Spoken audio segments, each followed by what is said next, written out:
Hi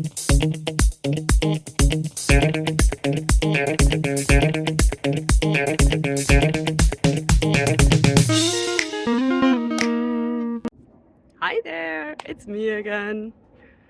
So you all probably recognize the plant that's behind me, right? So the question today is, what will happen if I touch it?